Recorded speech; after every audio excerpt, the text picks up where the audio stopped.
If you're like trying to take notes and you couldn't get your nuggets quick enough, just know that I am going to be recording what we talk about with our speakers, and we will be putting up all this on our email, and I'll have it up on our website as well. So first, I want to introduce our amazing speakers. So I'm going to start with Cindy Mercer, right here in the middle. I have a personal connection with each one of our amazing speakers. But Cindy actually was my gynecologist from when I came to Georgia when I was 18.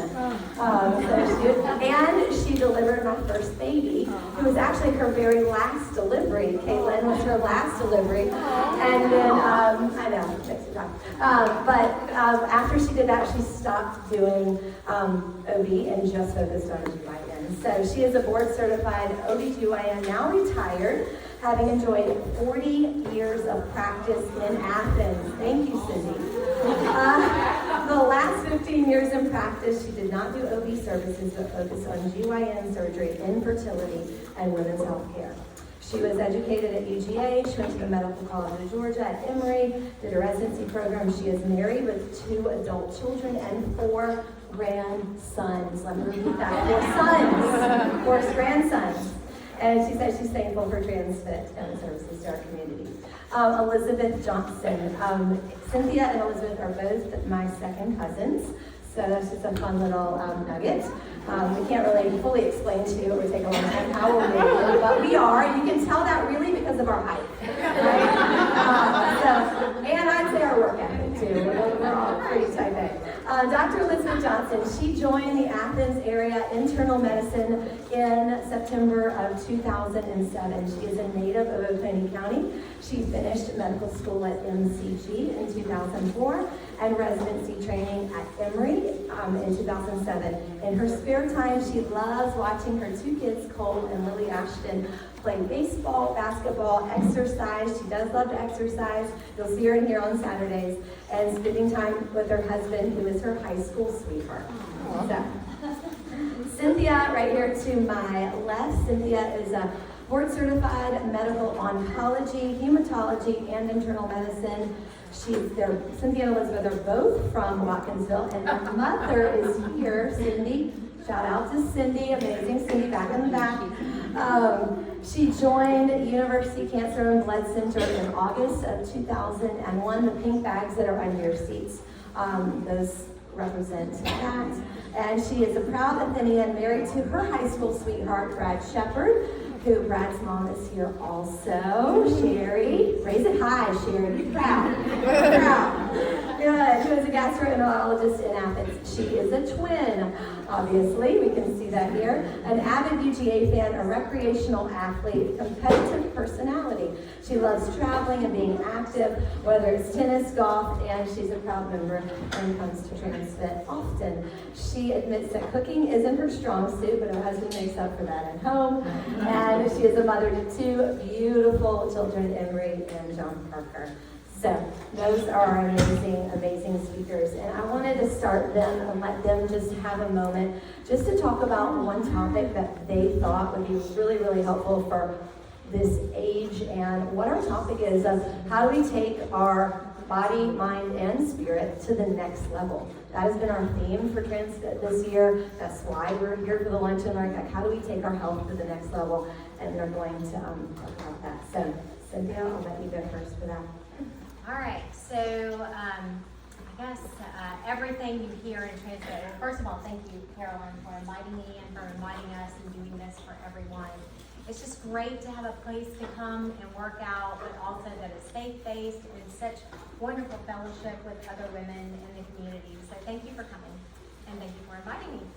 A couple things I wanted to talk about. So I am 46, and the last couple of years I've noticed, wow, I'm not able to keep the weight off like I used to be able to keep the weight off, or it's much harder. I have to be more restrictive in the things that I eat or exercise, and started looking more into that and looking more into how hormones start fluctuating in the perimenopausal period. And I know we've got some older ladies here as well, but you've been through it.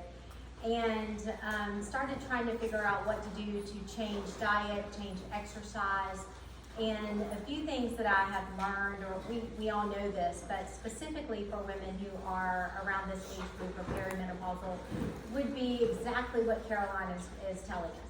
And that is not only exercise, but focusing on high intensity exercise, or something called SIT, which is more shorter interval training. So maybe, 30 seconds of pushing yourself really hard, and then 30 seconds of rest, or 40 seconds and 20 seconds, and doing intervals like that.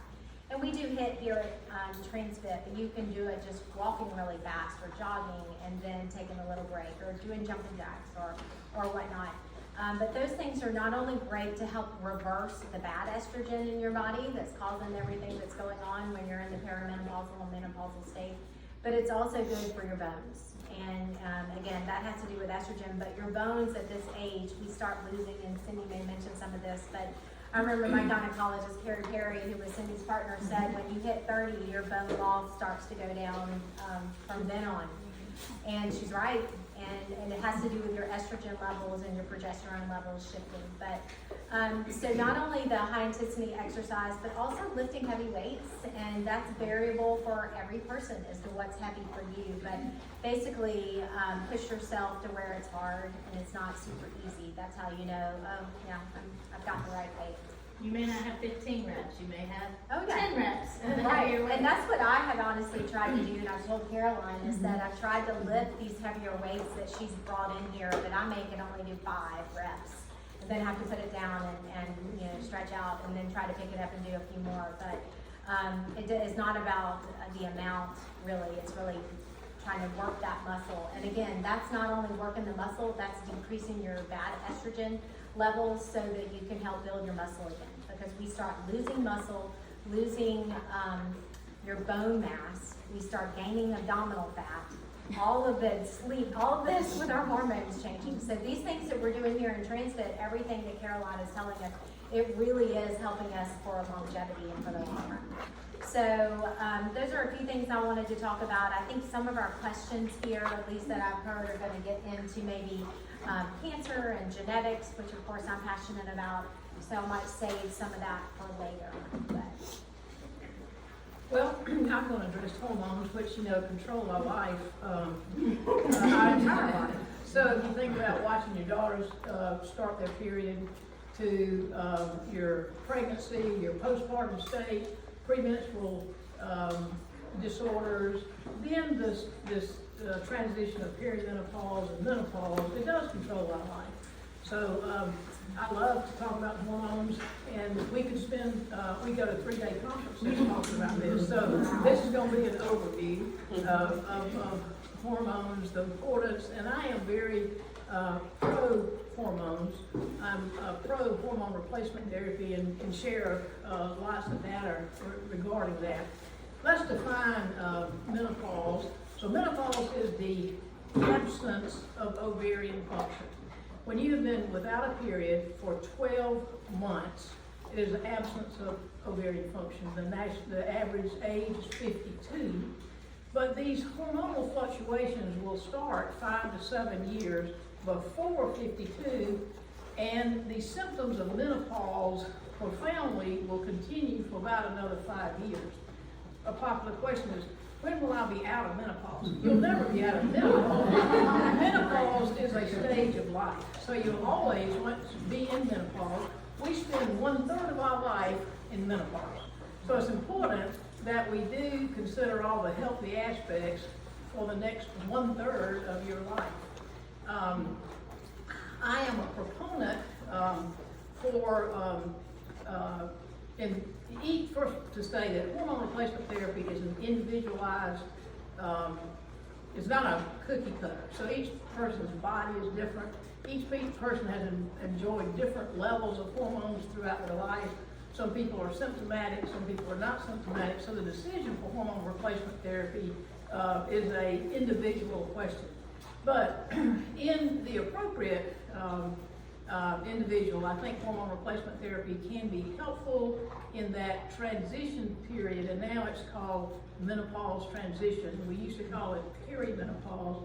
So these 5 years before the absolute cessation of hormones. what we're losing is what's called estradiol. That's the most active hormone that we have. The second one is the estrogen, and that's what she was referring to. We won't consider it a bad hormone, but it is a different hormone. It doesn't give you the same benefit that estradiol. The reason that the muscles, that building up your muscles and all that's important is because actually, once your ovaries start, there are accessory sites that we get hormones from. The adrenals, and actually muscle tissue, bone marrow, these things actually do produce estrogen. So when you lose your estradiol, we do see this switch of the androstenediones from the adrenals coming in, and that's what changes us to this central fat. We talk about the visceral fat, which is an unhealthy fat. When we go through menopause, your risk, you lose your estradiol, your risk of a heart attack now equals a man's risk. It has been protected, it lowers it raises HDLs, lowers your lipids. So there is some consideration, in my opinion, in the appropriate individual for hormone replacement therapy in the first 5 years up to 10 years. And then in certain individuals, you continue your hormones. I always told my patients, I'll let you know when I stop mine. So that's how you say, how long do you take them? And I'm 71, so how long do you keep taking them? So we can take the questions later. I could talk all day, but I think we are on a limited time frame. But hormones are important. We've got lots of individual questions that we'll address. Types of hormone replacement therapy, modes of hormone replacement therapy, how do you measure your hormones, all these can come out later. I'm a real stickler for this question of bioidentical hormones. There's no such thing as bioidentical. Your hormones are made by you, and nobody else can reproduce that. So this is a buzzword, it's a gimmick, it's a marketing tool. Now there are compounded hormones, but this word of bioidentical makes the hair on the back of my head raise, and you can spend your money elsewhere. Checking your hormones by spinning the cup and sending it across the country for your hormone levels, you're wasting your money. That always is just ludicrous how companies get away with this. So sometimes we really don't have to check hormones. The hormones are normal from here to here, okay? So we treat symptoms. There are indications at time to screen, but it's not like you can come in and say, tell me I'm perimenopausal. So there's some specifics I feel strongly about, and we'll get those in the questions. So when we talk about perimenopausal, menopausal, gaining fat in your belly, one of the things I think that's most common that I keep getting questions about all the time are your Ozempics and your shots that people are doing to lose weight. We get calls about this all the time. Ozempic is for diabetics, so is Mounjaro. They do have alternatives like Wegovy and Zepbound, which just came out. They're really expensive. They will let you lose weight, but everything that's easy comes to an end when you stop it. So one of the main things is changing your diet, eating more protein. Things that Caroline talks about with, and Cynthia, lifting heavy. Those are the things that are lifestyle changes that help more than taking a shot that eventually is going to go away when you can't afford the shot or you quit taking it. Also, people don't realize when they're getting them compounded at pharmacies. I know there's weight loss clinics that are offering them. You can have to go in for emergency surgery. They'll cancel your surgery if you've been on these medicines within a week. People don't realize that. They schedule surgeries, knee surgeries, whatnot, they get canceled. And that's because the medicines basically make you go into what's called gastroparesis. You don't empty your stomach. Then when you don't empty your stomach, you're at risk for when you get anesthesia, you're gonna aspirate. So they're doing right by stopping the surgery, but people don't realize it, and they don't realize exactly what the medicine's doing. They also don't realize where they're getting it if they're not getting it from a pharmacy or from if it's not FDA approved. some of these medicines are compounded and who knows how they're made or what's in it. So those are buzzwords, I think, in internal medicine that we get that also happens because women are trying their best to lose weight, can't lose weight, or can't get the 10 pounds off or 20 pounds off that they gained in their perimenopausal or postmenopausal state. And it's important to point out the weight they lose is muscle mass. Yes. Okay, so they lose muscle mass, and that's what we're fighting, is called sarcopenia. That's one thing that estrogen helps protect the loss of muscle mass. But with each decade from 30 on, we're gonna lose 3 to 5% of our muscle mass, even fighting it with exercise. So you're losing muscle mass, and you can actually look at pictures and tell who's taking Oh, those absolutely. drugs. Yeah. Awesome. Do you have anything to say on that? Okay. So thank you guys for that. So we had asked clients and just our friends on Instagram to submit questions for our panelists. So we're going to answer some of those questions now for about the next 15 minutes, and then if you all have any questions, we'll also try to finish up with questions from you guys. The first question it's going to be for Cynthia. So would you recommend genetic testing for cancer if you have parents, grandparents, and other relatives that have had different types of cancer? If so, what age is recommended, and at what age are you too old for the testing? So that's a great question. And I brought our little cheat sheet, which is a book, look how detailed that is, for our genetic testing. And it's very complicated. And it has to do not only with whether you have cancer, it has to do with first degree relatives, maybe of a second degree relative, but it depends on the type of cancer. So breast cancers are oftentimes connected with ovarian cancer. That's usually a BRCA syndrome, BRCA 1 or 2, but it can be connected with a melanoma, a brain tumor. It gets really complicated. Even kidney tumors can be connected in that syndrome. Often women will come to me and say, if they potentially have a breast cancer, they'll say they want not only their ovaries out, but their uterus out too. And I tell them, well, uterine cancer is not associated with your breast cancer. Ovarian cancer, I can understand that if you have a mutation, but you don't really need to have your uterus out. And that's a big surgery that can have complications and whatnot. But it's very important, I feel, that you just don't have genetic testing, somewhere like that 23andMe. Because it's not 100% accurate. It also, if you have a family history of breast cancer and you think you've got 23andMe and it told you that you did not have any of the breast cancer genes, it's missing about half of the gene for our BRCA patients. So that is not something I would recommend. I would recommend that you talk to your doctor and they go through the family history and they refer you to a genetic counselor.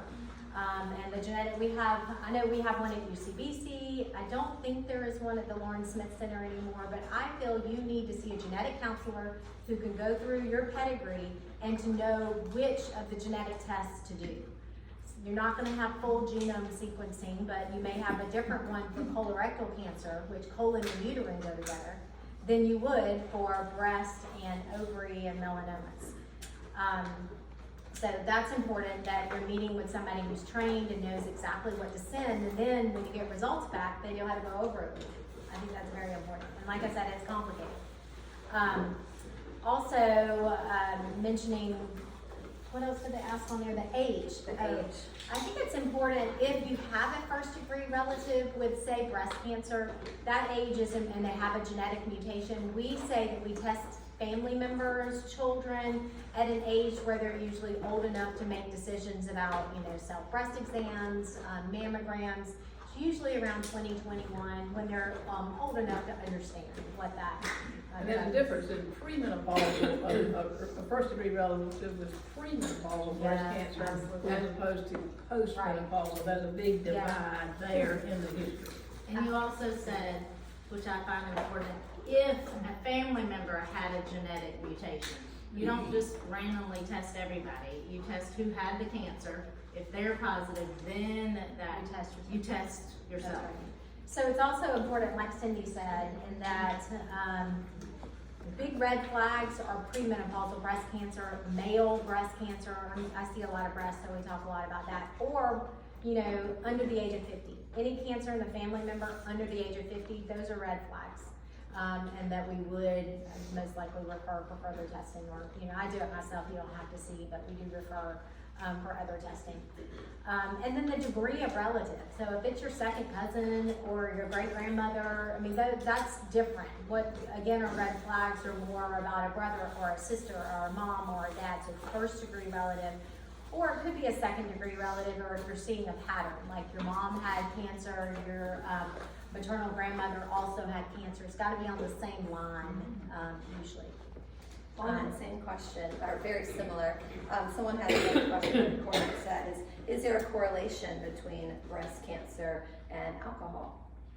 So that is a really good question, and there actually is.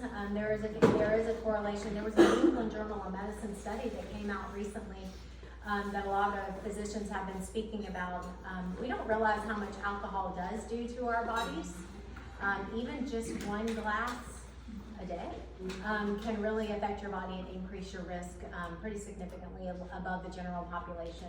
So Elizabeth and I, we kind of feel blessed in that we have alcoholism in our family on my dad's side, and our dad is anaphylactic allergic to alcohol. And we have actually had allergic reactions to alcohol. We have to be super careful. So we say that God blessed us in that respect. Not that we won't try something, but we're pretty careful. And we also know not only that, but we know the risk that it can do not only to heart disease, but your cancer risk. So I always tell my patients moderation, and I do. I wouldn't necessarily be drinking a glass of wine every day if it were me. So I think the studies are really clear. It's that daily drinking, and you don't realize one glass of wine daily increases your risk of breast cancer more than hormone replacement therapy, which in the average person does not increase their risk of breast cancer. So when somebody will ask me, is this going to give me breast cancer? Well, do you drink wine every day? That is a greater risk of breast cancer. So drinking is very important. Now, And technically, a woman who drinks more than 5 glasses of anything has alcohol abuse. right. Yeah. Over a week. So you look at a week. Yeah. So those questions of what is your consumption over a week, it's the number. And a lot of women use it to kind of calm down, as a stress relief at night, to help go to sleep. There are plenty other safer things to do to help with sleep. We know with hormone changes, our sleep is one thing that kind of goes out the door, and we're sitting there watching the clock at night. But taking melatonin, your body makes melatonin, but taking extra melatonin, that can help you with sleep. Of course, cutting off screens and TV, read and calm down before, calm your brain down. Even, I don't know if y'all heard of tart cherry juice? Yes. Yeah, that can actually help you sleep. It's increasing your melatonin. That is, it's melatonin. Yeah, it's melatonin. I will say taking melatonin about 4 hours before bed. It's not like a sleep aid that's going to put you to sleep right away. It has to have time to work. To work, yeah. On that note of kind of a few extra supplements and stuff, this is a great question. And so Cindy, you can start off with this, and then you guys definitely please weigh in. What are the non-negotiable supplements you think women should be taking? So I think the first thing we need to say is that it's most important to try to get your supplements through your diet. But that's hard to do, and even in our agricultural community, our soil is not putting in the nutrients that we've had in the past. So that's why we have all of this hype over supplements, and I do believe in some supplements. I think calcium is an excellent choice. I always talk about first, try to get that through your diet and look at your diet and see how much you're getting, and you need about 1,200 milligrams a day unless you're being treated for some other disorder, maybe more with osteoporosis. But getting it from a dietary source is best. With that has to come vitamin D. So I think vitamin D is very important, especially with the menopausal woman, because our receptors for the production of vitamin D in our body through menopause, we talk about just get 20 minutes of sunlight a day. In menopause, you don't have those receptors that continue to make vitamin D. So vitamin D in a menopausal patient is great. The studies differ. I like the level of 40. Everybody likes a different level. I have seen, in the African American population, it's very difficult to maintain a vitamin D, and there are some studies that show, vitamin D deficiency are associated, not caused by, associated with higher risk of breast cancer, calcium, lung cancer too. So vitamin D screening is important. Calcium, vitamin D. The new supplement that I'm trying to learn a lot about is magnesium. And I do think that magnesium is on the horizon, and we're learning more and more about that. And when you talk about magnesium, it needs to be elemental magnesium and 300 milligrams of elemental magnesium a day. But when you go, there are about 5 different magnesiums. So I can't endorse, I'll have to say, I'm taking the magnesium L-theorone, the LT, as they call it, LT, which apparently has more penetration of the blood-brain barrier. I'm not an expert on magnesium, but I do think magnesium is important with the metabolism of the calcium. It also is a sleep aid for menopause. So I've always used magnesium to try to help with sleep. Sleep is the hardest thing to treat in menopause. We can treat a lot of things, but sleep, I am not optimistic I can make you sleep. The best time to call me is 3 o'clock in the morning. And so it's gonna be hard, it's gonna be hard to sleep. Now, I will say, if you're taking too much magnesium, as I think Mom just texted us that she was taking quadruple. It can make She's you really trying to nauseous. help herself sleep. It can make you nauseous. It can make your stools loose and sticky. People will say, my bowel habits have changed. It's a great drug, but if you take too much of it, it can. So how many milligrams, Sally asked? I always say 200 to 400. But it's elemental. Yes. Okay. So they'll say 1,000, but you have to look at the elemental. Yeah, it'll stay on the bottle. Now, I will say too, everyone's gonna come to my office and want their vitamin D checked. Most commercial insurance will not pay for it. It's $236 to pay for it. We say that everyone's deficient in vitamin D, just take vitamin D. I don't think the levels go from vitamin D of 30 up to 100 as far as the range we want it. I've never seen anybody that's too high in vitamin D. Our sunscreen blocks it, that's in our makeup. The reason African Americans, their skin pigment blocks it, so everyone's deficient in vitamin D. So just taking a supplement will help. And you it can get helps the you. combinations. Yes. All of my patients are on calcium and vitamin D, and I like the Bioactive chews. I do Because it's too. chocolate or caramel chew, 2 a day. I mean, that gives you vitamin D, but it's not enough. I don't think it's enough vitamin D. I always take an extra vitamin D. But even when I was in the sun in the summertime, I was shocked. I was vitamin D deficient. So it can help your immune system, it helps your bones, it decreases your risk of certain cancers. So I think that's a pretty easy one to take. I would not get a random just multivitamin. You don't need Get it them. in your diet. Otherwise, I tell my patients that's just expensive urine because you're just urinating out. So some of these are very helpful in the dosing and knowing exactly what you're taking, but I don't think you need to waste your money on taking a multivitamin every day.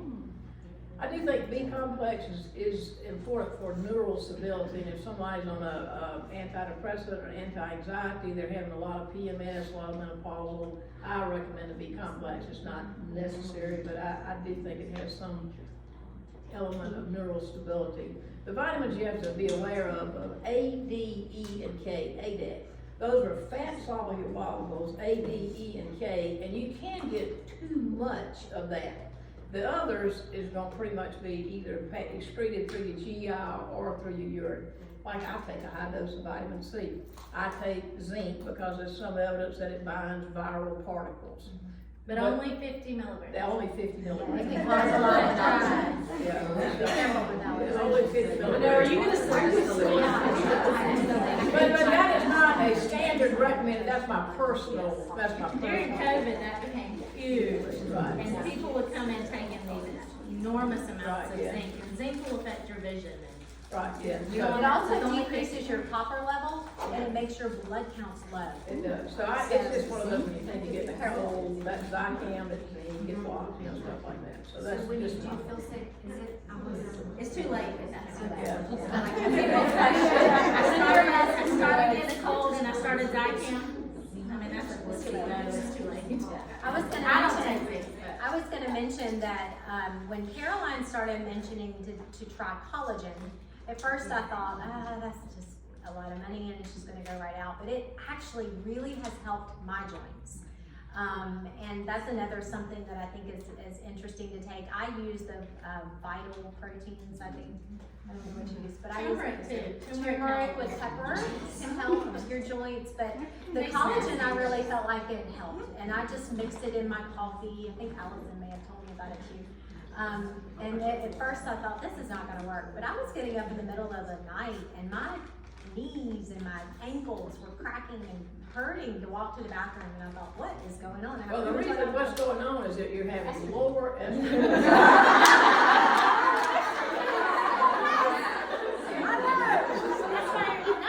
That's why you let me know that I'm Estrogen is an anti-inflammatory. It is a mild anti-inflammatory. So it is real. We are stiffer, we hurt, joints. So it's an anti-inflammatory, and so there is some indications for that, and that's why that's why we're feeling this way. There's a reason for it. You're not overworking or tired. It is the fluctuations in hormones, and it does not get you better. I will say, be careful of some supplements. If you're on thyroid medicine, if you're on prescription medicine, it can weaken the medicine, lower your thyroid dose. Just talk to your doctor about it. A lot of these herbal medicines that people will get on it, they're not doing a whole lot, and it's just going to mess up your medicines that we're managing. And it is the loss of estrogen that makes us lose our collagen. We get wrinkles because we lose our collagen, and that's why we have wrinkles. It's the loss of collagen. So the estrogen somewhat helps protect collagen. I would eat a lot of it if you could, but it doesn't necessarily stop the wrinkles. But I do want to say just on the nutrition front, and we're not going to get into a whole lot of nutrition in here today. I talk a lot about that in Transfit, and you can always ask me personally about it. But bone broth is a great way to get in more collagen. Instead of chicken broth, make your soup with a bone broth. In the afternoon, have a cup of bone broth. It's healing. If you feel like you're getting a scratchy throat, pour a cup of bone broth, and you can buy this at the grocery store, right? The chicken bone broth, they have beef bone broth, really great collagen. And you'll notice it actually congeals when it gets cold. If you put it back in your refrigerator, it will congeal. That's the collagen. So it's just another great way. If you don't like, a lot of people have come to me and said, I don't like the powder in my coffee or my smoothie. That's just another great way to get it in with your nutrition. Just like they said, your food is your best source of your supplements. I don't get anything from this brand, Thorne, but I personally have loved this brand of magnesium and vitamin D. I was ordering it from Thorne originally, and now I found I can get it from Amazon, so I was like, well, that's so much easier. And it's been an amazing magnesium that has helped me with my joints. Marathon training, adding extra weight and strength training, all the things. I try to take it every night. It has like a little scooper. I add it in my water, stir it up, and it really does help you sleep better. I notice a huge difference when I take it consistently from when I don't. Also, they have all the supplements that they mentioned online. So I'll leave this up here for you guys to look at the brand. And this is 200 milligrams. So I just want to tell you guys about that. It's third-party approved. And when you're looking at any supplement or vitamin, you want to check into it that it's third-party approved. Okay, I wanted to go to another question. Cindy, how do you feel about estrogen, supplement, for postmenopausal women who still have a uterus? Okay, so there are many indications for estrogen. We assume this woman is now 1 year without her menses, so she is menopausal, and she has some choices. The most common symptom, of course, is vasomotor symptoms: insomnia, irritability, joint pain, decreased sexual function, pain on intercourse. So for a patient who has a uterus in place, you would replace estrogen, typically ethinyl estradiol, with a progesterone. So with a uterus in place, you need a combination of estrogen and progesterone. I prefer a micronized progesterone, not a synthetic progesterone.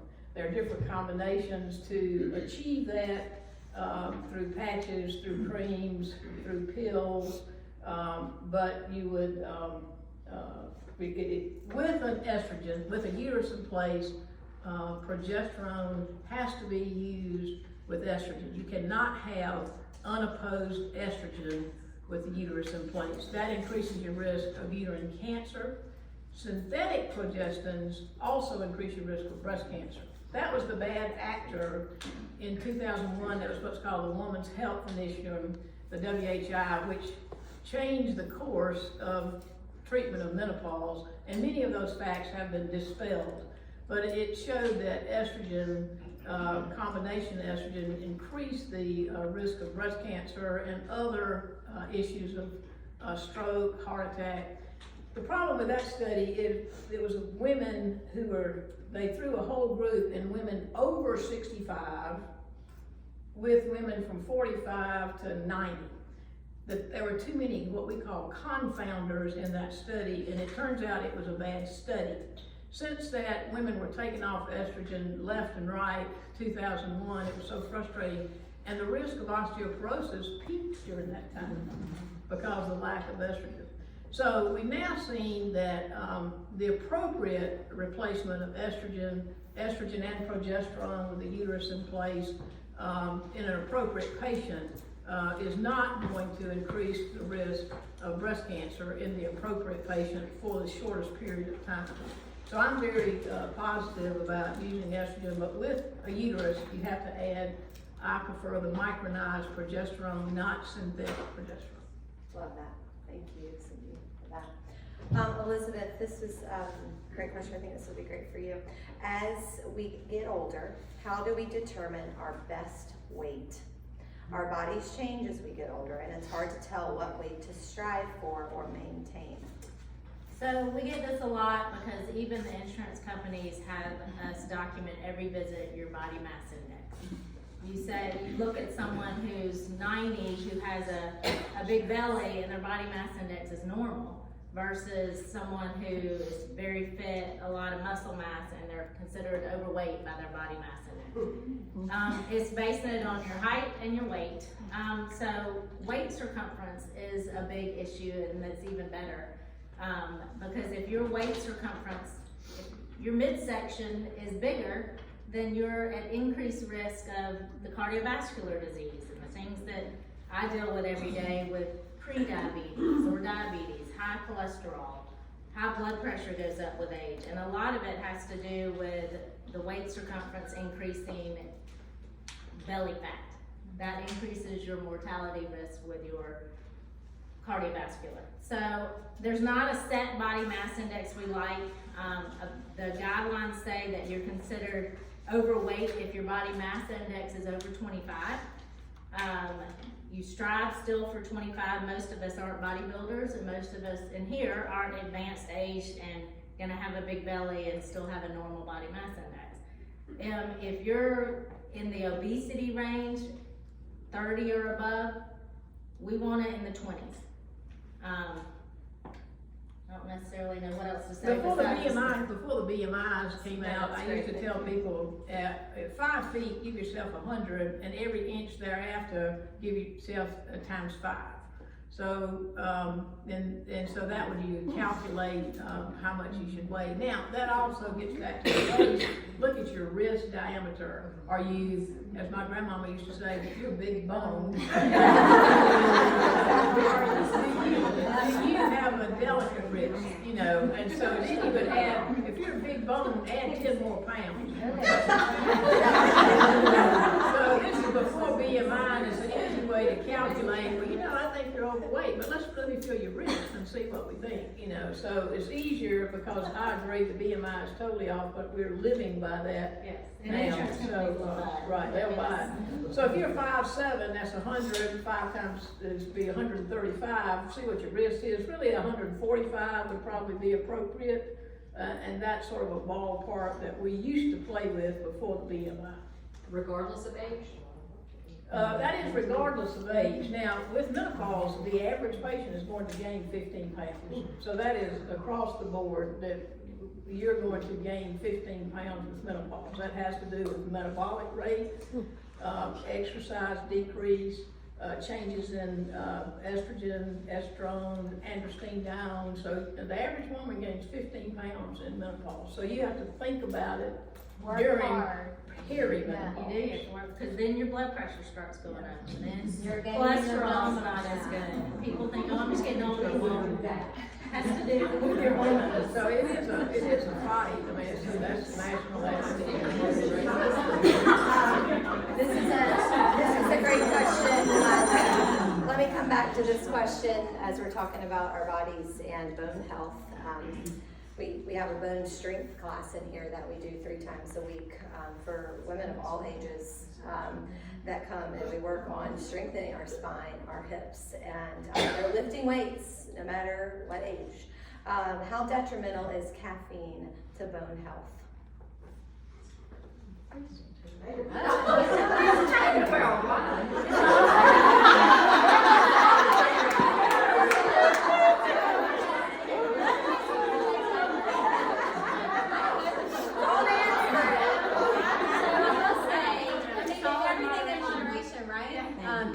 If you're thinking about coffee, 8 ounces to 12 ounces decrease your colon cancer risk, whether that is decaf or caffeinated. So, I mean, I would say everything in moderation, you know, you have to be careful. Yeah, I don't know any data, honestly, on that. I think a lot of time in the past, the No, that was caffeine just a was great linked to question. osteoporosis because it was frequently in Coca-Colas and other issues Yeah. that were associated with the caffeine. And it's like you say, the caffeine can be protective, but colon cancer, possible osteoporosis, possible Alzheimer's, and things like that. So, I think moderation is the answer there. Even black tea and green tea are good supplements for. I would say staying away from the colas, Coca-Colas, Yeah, right, even the yeah. diet drinks Right. with what they So replace. that carbonation is Yeah. bad for you bones. Cindy, this last one's for you, and then we're going to open it up to just a few minutes of questions. So if you guys have any questions, kind of just jot it down. We'll have time for just a couple. Why are UTIs so common in older women, and what steps can we take to try to avoid them? So I'm gonna come back to my word, estrogen, okay? So estrogen promotes let's start with the vagina. So you can tell a vagina that's under estrogen effect. It's thick, it's healthy. We have the word rugi. So it has rugi, it's got a thick epithelium, it can take a lot of abuse. That is estrogen dependent. The bladder is also estrogen dependent. So you lose your cilia, you lose your rugi that protects that epithelium lining of the bladder. So the bladder is much more susceptible to the invasion of microorganisms, where through possible intercourse later in life, or through catheter, through diarrhea, through hygiene in the very elderly. So recurrent UTIs are associated with a hypoestrogenic state where you've lost your lining and your protection there, the invasion of bacteria. Dehydration is a big issue at this age because they don't want to bother to get up and go to the bathroom, so they don't drink.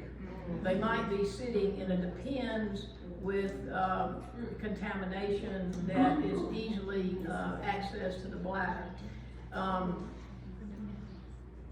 There are some preventatives for, first you have to document it's recurrent. That's more than 3 documented infections, not just urgency or burning or stinging, documented bacterial infections. So there is some preventatives where you can take a once a day antibiotic if you're having recurrent. You can add estrogen vaginal creams to the vagina and the periurethral areas. Is helpful. Trying to improve the hydration, trying to improve the hygiene, and in that population, trying to decrease the caffeine, which is a irritant of the bladder. That is awesome. Thank you, Cindy. Does anybody have any questions that they're like, oh, this made me think about this throughout? Before you do that, let me say one thing. Yes. Cindy mentioned the weight gain. I'm determined not to do that. That's right, yeah. I'm determined. So, like she said, it's going to happen because of your I say bad estrogen's going up. Your good estrogen's going, your E2's going down, your E1 is going up. And it's causing all the things we're talking about. So to counteract that, you really do need to lift heavy, which is heavy for you. You need to eat more protein, and you need to time your protein correctly around your exercise so that you can build that muscle back up. You don't need a bunch of protein at 8 o'clock at night. Not at 8 o'clock at night. You need, what, 20 to 30 grams around your exercise, and consider that 30 to 35 with each meal. So we use a lot of MyFitnessPal because I realized I was really not getting the amount of protein I needed. And I have to be very cognizant and conscious about that when I'm eating and documenting that. Getting your water in, and don't just drink plain water because that's just gonna go right back out. You need to think about getting your electrolytes with the water. You can even put them in. That's what your body needs in order to help actually be hydrated. That protects your kidney function. So many people are coming in dehydrated, and their kidney function is, their kidneys are getting dinged a little bit each time. So lifting heavy, focusing not only on just strength training, but looking into HIIT, looking into walking, weight bearing to help build your bones. Some of these supplements can help, but it's not easy. And Caroline here is really teaching us and doing all the right things to help us not put on that weight around menopause, but also to help us have the strongest bones and heart health, but also decreasing your cancer risk. So, And estrogen does not make you gain weight. It is menopause and the decrease in the metabolic rate that makes you gain weight. The protein needs to be in divided doses and not at one time. And generally, it's calculated at 0.8 to 1.2 per kilogram. So if you divide 2.2 into your pounds, that gives you your kilogram weight, and it's 0.8 to 1.2 grams per kilogram. So the average woman, 70, sometimes we'll push it to 100, but I tell people, depending on their weight, 60 to 70 grams of protein or higher, because it's I hard. would say that would be a minimum. Yeah, Mine's that- 110. yeah, 70, but you calculate it based on your muscle mass and your body weight. Is how you, So I mean, think if you not- just walk in, that's what you. right. I think don't focus as much on calories, but try to think about the macronutrients. Try to think about how many grams of protein you need to get per kilogram of body weight, and divide out per meals and snacks, and then be conscious about that around your exercise to take your muscles out of a catabolic state and help them back in an anabolic or built up state. Because when you're building muscles, you're increasing your metabolism. And that helps with that central body fat. Estrogen, also, the way we gain weight is that it is our appetite stimulant, or really it suppresses our appetite, whereas when the estrogen goes down, we lose that suppression and we get hungrier, we crave more things. So trying to counteract that. But don't be as much calorie focused as you are on the macronutrients. Fats, healthy fats are good. Some carbohydrates are good, and having that balance is important. So just wanted to say that. And in MyFitnessPal, I mean, I recommend this to all of our nutrition clients in here. It's free. Yeah. You don't have to get the premium version. It's a free app on your phone. I'm happy to help you walk through how to do it and figure out what your macronutrients should be. That's what we do in here. So happy to do that. But that is so important. I mean, exercise and nutrition go together to make a healthy individual. And I personally like to think that nutrition would be king and exercise would be queen, second to nutrition. So. It is more about nutrition. Yes. And you'll read lots of new things when we talk about appetite stimulants. There's a peptide called leptin that you'll hear about. Some of the early work was done actually here at the University of Georgia. Leptin and gremlin, okay? So one is a suppressor of appetite, one is a stimulant of appetite, and these come centrally from the hypothalamus. So you'll see that's sort of on the horizon when we're talking about all the different peptides that are thrown in there with estrogen. Affects those levels. And estrogen affects those levels of leptin and gremlin. So. Thank you. Sarah, I saw you had a question. I did, it's specific to me, so I can wait till afterwards if better, but this is like a free doctor's appointment, so. Save me time. I want to clarify something I think that y'all said. If I have had a hormone negative breast cancer, would you recommend hormone replacement therapy if my symptoms of perimenopause are bad enough, or do you still see a risk in that? So how old are you? 46. And, you still have a uterus? I do. Are you having periods? I know. If it's an appointment, we're gonna ask all the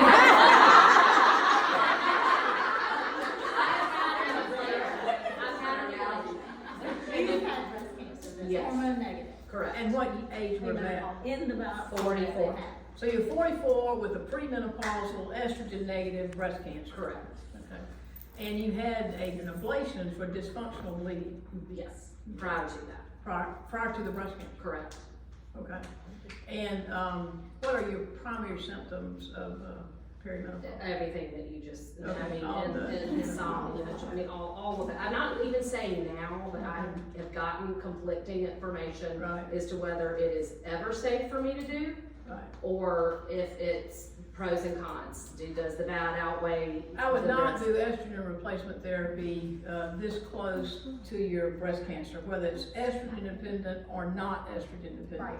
So I would definitely. Because I learned from Cynthia, just with a friend, that Good.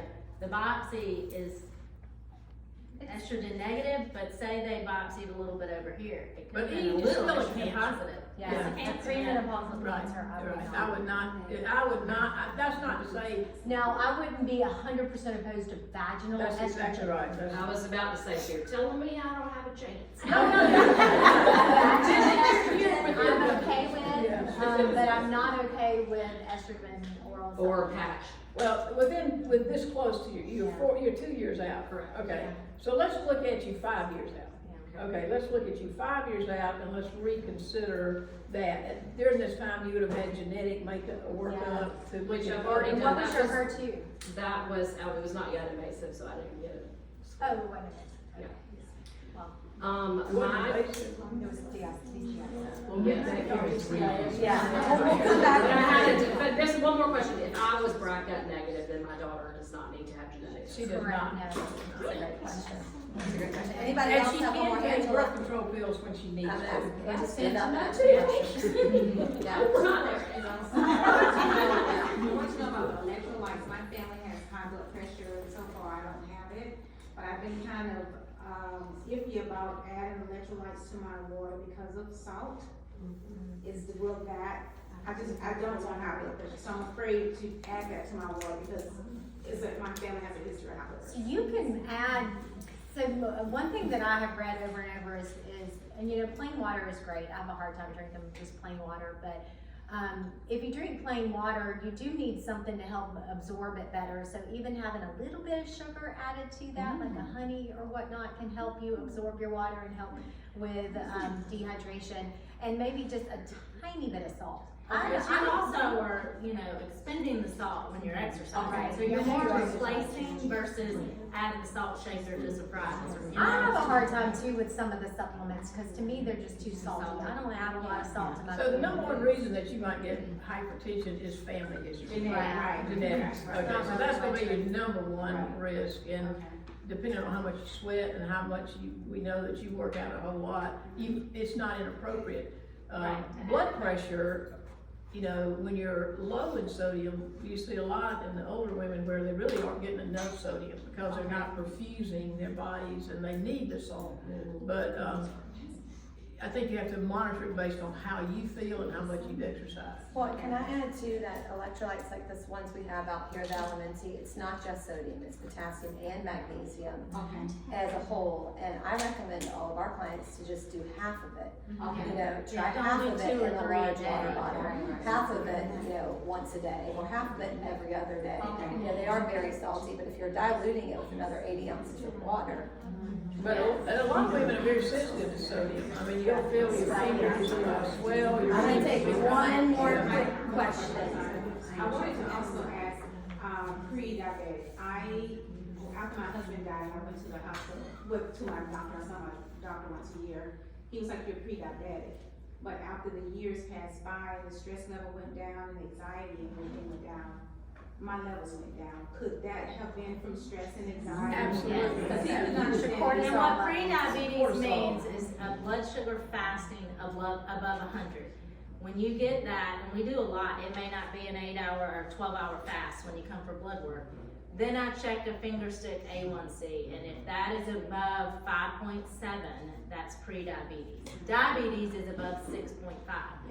Stress causes a lot of raising your that. So it's cortisol. raising that stress hormone, the cortisol. That's the belly fat. Yeah, that's more of the belly fat is the Yeah, I stress. think that's what we figured, it must have been coming from stress. That was purely stress induced. And they may still check it. I mean, once I diagnose somebody, I keep them going, and they'll say, but it's 5.4 now. Well, next year it may not be. Okay, I just wanted to make sure it was, because that's what we kind of figured it I out. wanted to ask you, Okay, thank you. Kelly's one last Just real question. quick, and you may have said this, do you have to take calcium with vitamin D for better absorption? Yes. Because I was not told that, I read that, and I was like, taking vitamin D, and I wasn't taking calcium. But again, are you eating it or are you Well, eating But wait, you have to have vitamin D to absorb calcium. Yeah. What about if you're just taking vitamin D? No, that's fine. You don't need it. Well, you need calcium in your need diet. calcium. Well, You yes, should be but getting it's Oh, not. so you can do D without D calcium, but is not not- calcium without D. If you're taking oral calcium, you should know what your D levels are, and being fair complected, you need D.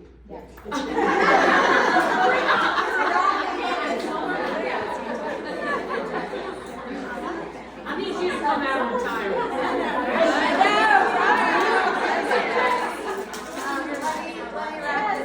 Let me wrap this up real quick. I'll be mindful of the time. And some of them will stay after if you have any questions. I know a couple of them have to head back to work. But I just want to say thank you guys so much for coming. And I want you guys to take one thing. Don't feel overwhelmed by all the things we just learned, because that was a lot, and I know I will really try my hardest to figure out how to download it and get it some type of thing to send out to everyone. But I do just want you to think, what is just one thing, like as you're leaving here, maybe later today, what's one thing that I'm going to take away from this and learn from this and actually put it into action? Because it's awesome to be here and learn all this, but if you don't do anything with it, what good is it and how can you live it out? So take it, live it out, and let's just take action on these amazing things that they're telling us to do. Thank you guys for coming. We have a quick, Monkeys partnered with us to do a giveaway, and we're going to draw for the giveaway here. And we're hoping somebody from in here wins. So, Cynthia, you can get.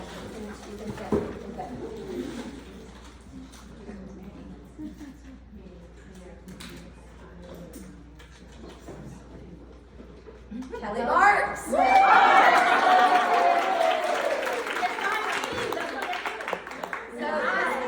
was an Instagram giveaway. It was a $100 gift card to Mercer and like 2 weeks of transmit. Guys, don't forget your little bags. Trash bags.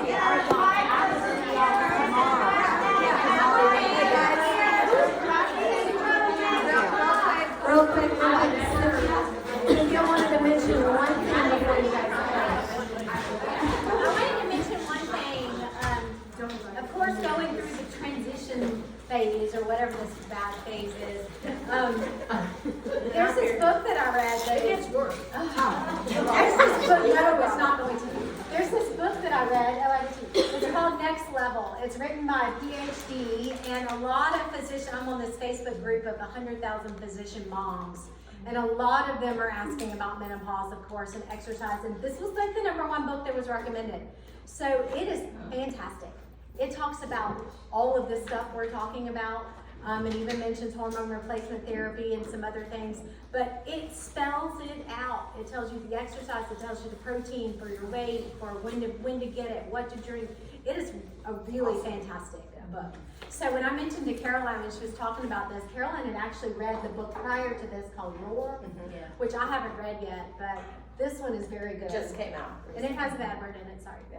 I got one thing to say too. I have never really done, now that I'm retired, I'm doing this social media and YouTube. I've never watched YouTube and all that. I hate it, and I will have to say, I'll preface this, I hate it when somebody come in the office and say, did you see Dr. So-and-so on YouTube, and what do you think about him? Well, no, I haven't been watching that doctor. I am your doctor. That was one of my pet peeves, so it's ironic that I am saying this, but now I have been looking at more social media, retired, and YouTube, and there is a Dr. Haver, Haver, and I will tell you, I'm not one to endorse doctors on YouTube, but I will say, she's in Texas, she has this web, Haver is her name, and so I sort of watch her. She is entertaining. She actually had, we didn't get much nutrition when we were coming through school. She actually went back, got a nutritional background. She talks about macros, which I can't understand macros. And she is a gynecologist. Her name is Haver. She's actually one that started this Galveston diet, and I've tried every diet there is out there, every one. And so that is her signature, is the Galveston diet. Okay? So that's her signature. But I think it's almost like I have so far agreed with just about everything she just said. So far, I agree. So that's, just sort of, and so anyway, that would be something that you can look at if you're scanning, but not late at night. Haver is her name.